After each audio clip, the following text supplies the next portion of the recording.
हाय, आपके साथ मैं हूं Surbhi Sharma. India TV YouTube channel subscribe करिए, बेल आइकन दबाएं।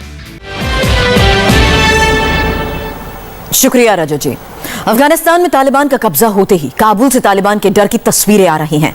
काबुल एयरपोर्ट से आज हवाई जहाज टेक ऑफ कर रहे थे और जिन लोगों को प्लेन के अंदर जगह नहीं मिली, उन्होंने प्लेन के बाहर किसी तरह से बैठने की कोशिश की। अब स्क्रीन पर आप ऐसे लोगों को भी देखेंगे और इन लोगों ने किस तरह से तालिबान से अपनी जान बचाने की कोशिश की, लेकिन प्लेन के उड़ान भरते ही ये लोग एक एक करके जमीन पर गिर गए।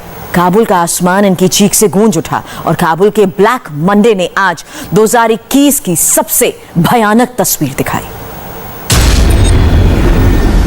काबुल एयरपोर्ट से आज दिन भर भयानक तस्वीरें आई। इस वीडियो में अमेरिकी C-17 globemaster plane take off कर रहा है। अफगान लोगों की भीड़ उस पर सवार होना चाहती है।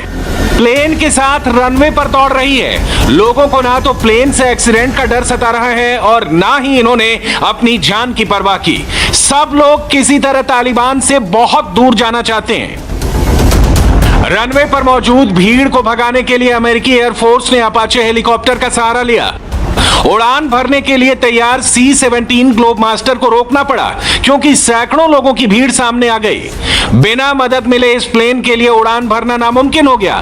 तब अमेरिका के 2 अपाचे हेलीकॉप्टर्स ने नीची उड़ान भरकर लोगों को डराया। वो रनवे से दूर हटे और फिर प्लेन टेक ऑफ के लिए आगे बढ़ा। क्लियर रनवे मिलते ही यूएस एयरफोर्स का प्लेन हवा में उड़ गया।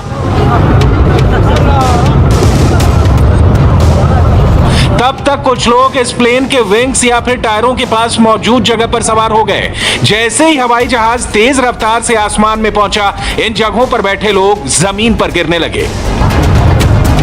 ये दर्दनाक तस्वीरें कई कैमरों में रिकॉर्ड हुई। ऐसे एयरक्राफ्ट्स पर बैठकर यात्रा करना लगभग नामुमकिन है। C-17 ग्लोब मास्टर जैसे ही थोड़ी ऊंचाई पर पहुंचा, इस पर बैठे लोग फिसल कर नीचे जमीन पर गिरने लगे। इतनी ऊंचाई से गिरने के बाद लोगों के जिंदा बचने की संभावना बेहद कम थी। यह मिलिट्री प्लेन अमेरिका के डिप्लोमेट्स को अफगानिस्तान से रेस्क्यू करने के लिए पहुंचा था, इसलिए अफगान लोगों को इसमें सवार होने की इजाजत नहीं मिली। प्लेन में छिपकर भागने की कोशिश करने वाले 3 लोग काबुल के घरों पर गिरकर मारे गए।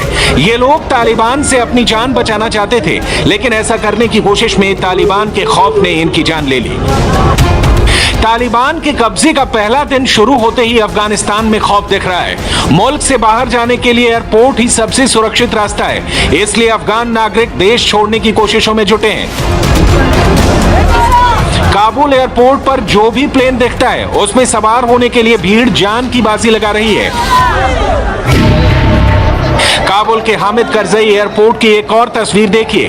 प्लेन में चढ़ने के लिए जंग जैसे हालात बन गए हैं। लोगों ने अपना सामान भी छोड़ दिया है, बस किसी तरह प्लेन के अंदर एंट्री की कोशिश करते रहे। सीढ़ियों से प्लेन में दाखिला होना मुमकिन नहीं था, इसलिए कुछ लोग इमरजेंसी डोर से ही प्लेन में सवार हो गए। चारों तरफ लोग डरे हुए हैं। खौफ के इस माहौल में हवाई जहाज के हालात बसों से भी बदतर हो गई है। जिसे अंदर सीट नहीं मिली, वो लोग प्लेन के ऊपर सवार हो गए। रनवे पर हजारों लोग इस उम्मीद में इधर उधर भाग रहे हैं कि शायद किसी फ्लाइट में जगह मिल जाए और वो देश छोड़ दें। काबुल एयरपोर्ट से हर पल ऐसी हैरान करने वाली तस्वीरें आ रही हैं। वहां अमेरिकी फौज का कब्जा है, लेकिन इसके बाद भी अफरा तफरी का माहौल है। अफगानिस्तान में काबुल अंतिम शहर था जिस पर तालिबान ने कब्जे की घोषणा की। लोगों के पास कहीं और जाने का रास्ता नहीं था, इसलिए काबुल के ज्यादातर लोग एयरपोर्ट पहुंच गए। भीड़ आउट ऑफ कंट्रोल हो गई। रनवे और प्लेन के चारों तरफ हजारों लोगों की भीड़ जमा हो गई। काबुल के हर इलाके से लोग एयरपोर्ट पहुंच गए और इस दौरान वहां गोलियां चलने की आवाजें भी आती रही। 20 साल बाद तालिबान के लौटने से अफगानिस्तान में दहशत का मंजर दिखाई दे रहा है।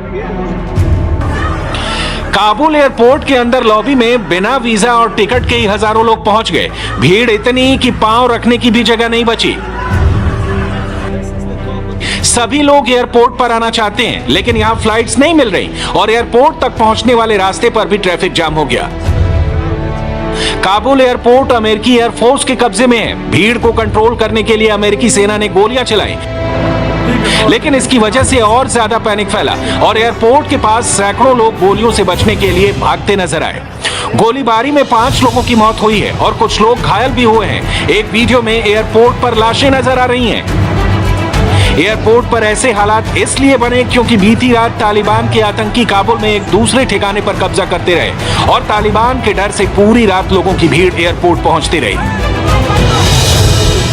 तालिबान आतंकियों ने काबुल में सरकारी ठिकानों पर कब्जा किया। इस दौरान तालिबान का फाउंडर मुल्ला अब्दुल गनी बरादर ने यह पूरा ऑपरेशन लाइव देखा।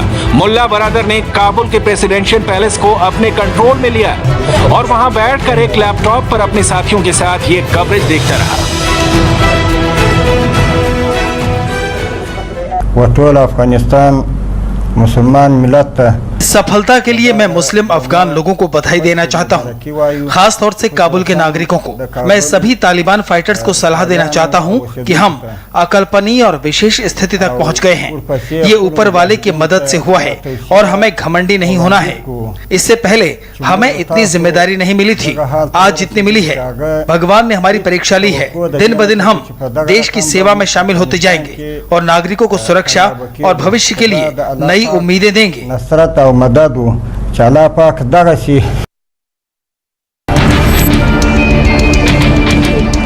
सोमवार सुबह हथियारबंद तालिबान ने अफगान सरकार के पावर सेंटर पर कब्जे का ऐलान किया। काबुल में प्रेसिडेंशियल पैलेस के पास तालिबान का चेक पोस्ट दिखाई दिया। अब तालिबान हर जगह मौजूद है और इससे अफगान लोगों का डर और बढ़ गया।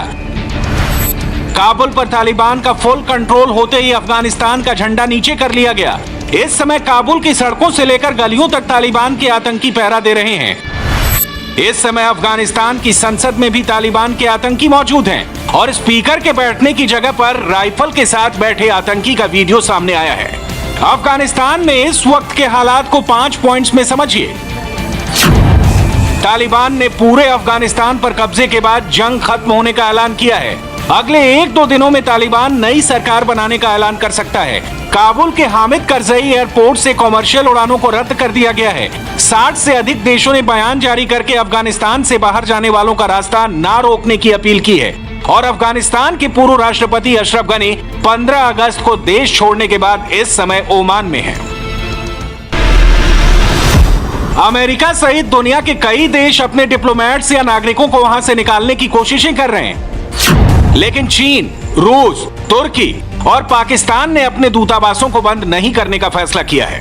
काबुल पर तालिबान का कब्जा होने के बाद चीन ने तालिबान के साथ दोस्ताना रिश्ते बनाने की बात की है।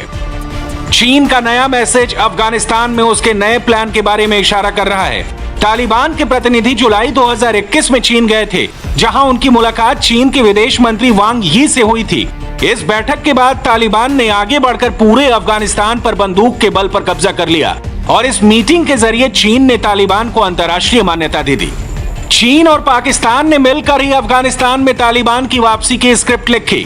पाकिस्तान के पीएम इमरान खान तालिबान के कब्जे का सपोर्ट कर रहे हैं। उन्होंने तो इसे गुलामी की जंजीरें तोड़ने जैसी महान क्रांति बता दी। आप एक मुख्तलिफ कल्चर के गुलाम बन जाते हैं। जब आप ज़हनी गुलाम बनते हैं तो ये याद रखें, असल गुलामी से ज्यादा बुरी ज़हनी गुलामी है। ज़हनी गुलामी की जंजीरें तोड़ना ज्यादा मुश्किल होता है। जो अभी अफगानिस्तान में गुलामी की जंजीरें तो तोड़ दी उन्होंने, लेकिन जो ज़हनी गुलामी की जंजीरें वो नहीं टूटती। वो जो कपड़े पहनते हैं आपको वो पहनने पड़ते हैं, उनके सारे फैशन आपको अपनाने पड़ते हैं, क्योंकि आप समझते हैं वो बेहतर है आपसे। और कभी भी एक गुलाम बड़े काम नहीं कर सकता, एक गुलाम ज़हन, क्योंकि दुनिया में जो ऊपर जाते हैं वो सिर्फ इनोवेशन या ओरिजिनल थिंकिंग जाती है। जब आप किसी की कॉपी करते हैं, आप सिर्फ अच्छी कॉपी कर सकते हैं, आप अच्छे गुलाम बन सकते हैं। यानी इमरान खान तालिबान का अफगानिस्तान में वेलकम कर रहे हैं। तालिबान के कब्जे वाली खुशखबरी इमरान ने तुर्की के राष्ट्रपति रेचेप एर्दोआन के साथ भी शेयर की। अफगानिस्तान के करीब 4 करोड़ लोगों पर तालिबान बंदूक के बल पर रूल करेगा, लेकिन इमरान खान को यह गुलामी बेहतर लग रही है। अगर यह इतना बेहतर है तो इमरान अपने मुल्क के लिए भी तालिबान का फॉर्मूला क्यों नहीं ले आते? साल 1996 में भी तालिबान ने अफगानिस्तान पर कब्जा किया था। तब सिर्फ पाकिस्तान, सऊदी अरब और यूएई ने इसे मान्यता दी थी। यानी पाकिस्तान 25 साल पहले भी तालिबान का मददगार था और 2021 में भी वो तालिबान को आगे बढ़ाने के लिए काम कर रहा है। पिछले कई सालों में तालिबान के साथ जो हमने ताल्लुक़ रखा उसको इस्तेमाल करके हम तालिबान के रवैये को अपने हवाले से थोड़ा सा तब्दील करना चाहें, लेकिन इससे ज़्यादा तालिबान के बारे में ख्याल रखना कि उनके ऊपर हमारा इन्फ्लुएंस होगा, वो भी मेरे ख्याल में अहमको की जन्नत में रहने के मुतरादिफ। हाँ, वो तवील अरसे से जो परसेप्शन बना हुआ है कि तालिबान हमारी बात सुनते हैं और हम तालिबान के ज़रिए अफ़गानिस्तान के अंदर तब्दीली लाने के ख्वाहिशमंद है, ये परसेप्शन है दुनिया के अंदर, इसको तब्दील करने में बड़ी मुश्किल होगी। दूसरी बात, दुनिया अब अफ़गानिस्तान से चलेगी, अफ़गानिस्तान के अंदर तालिबान का कब्ज़ा मुकम्मल है। इसके बाद दुनिया तालिबान से बात करने के लिए हमारे ज़रिए मूव करेगी। तो आप ये कह सकते हैं कि हमारा लेवरेज जो है वो बढ़ गया है।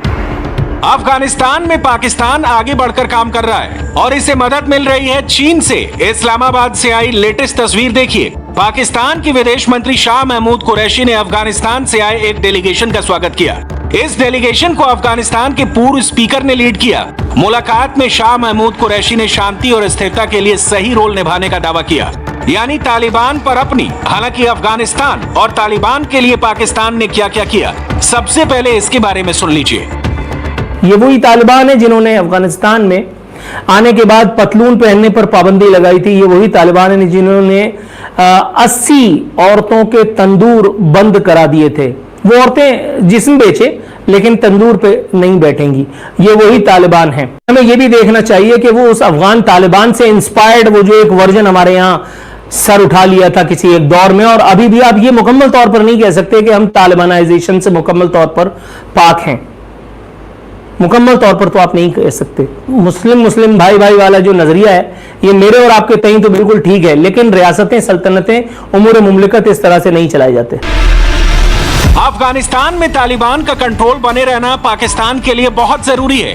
काबुल में लगातार बदलते हालात पर पाकिस्तान में एक इंपॉर्टेंट मीटिंग हुई। पाकिस्तान में नेशनल सिक्योरिटी कमेटी की एक बैठक वजीर आजम इमरान खान के घर पर हुई। इसमें पाकिस्तान की तीनों सेनाओं के चीफ और खुफिया एजेंसी ISI के अधिकारी भी शामिल हुए। इसके साथ ही होम मिनिस्ट्री, डिफेंस मिनिस्ट्री और विदेश मंत्रालय ने भी इस मीटिंग में हिस्सा लिया। इसमें पाकिस्तान ने अफगानिस्तान को लेकर अपनी फ्यूचर स्ट्रेटेजी पर बात की। हालांकि सच्चाई ये है कि अफगान सरकार में तालिबान की एंट्री के साथ अफगानिस्तान के बुरे दिन शुरू हो गए हैं। मैं तो हैरान हो गया हूं कि जीत तो है तालिबान की और फतह जो हुआ है अब्दुल्ला की। माने अब्दुल्ला और गनी में फर्क क्या है? एक नॉर्दर्न अलायंस का ये है नॉमिनी है और दूसरा अमेरिकनों का है। मैं तो हैरान हो गया हूं कि तालिबान हैज एग्रीड, मगर इसलिए कि अमेरिका वो शायद वो चाहते हैं कि अमेरिका उनके साथ रहे, रिकग्निशन हो, पैसे मिले। तो चलिए देखते हैं, मगर मैं नहीं समझता कि ये कोई सेटलमेंट है। अफगानिस्तान का माहौल देखकर दुनिया के सारे देश पैनिक में हैं, लेकिन काबुल में सिर्फ पाकिस्तान और चीन के दूतावास में सब कुछ नॉर्मल है। हालांकि कहा यह भी जा रहा है कि अफगानिस्तान चीन के लिए एक ट्रैप है। अमेरिका जानबूझकर अपनी सेना को फुल रफ्तार में वापस ले गया और चीन को अफगानिस्तान में एंट्री का मौका दिया, क्योंकि अफगानिस्तान में आज तक जो भी देश आया बर्बाद होकर गया है और ऐसा ही चीन के साथ भी होने वाला है। हाय, आई एम सुरभि शर्मा। खबरों से अपडेट रहने के लिए India TV YouTube channel subscribe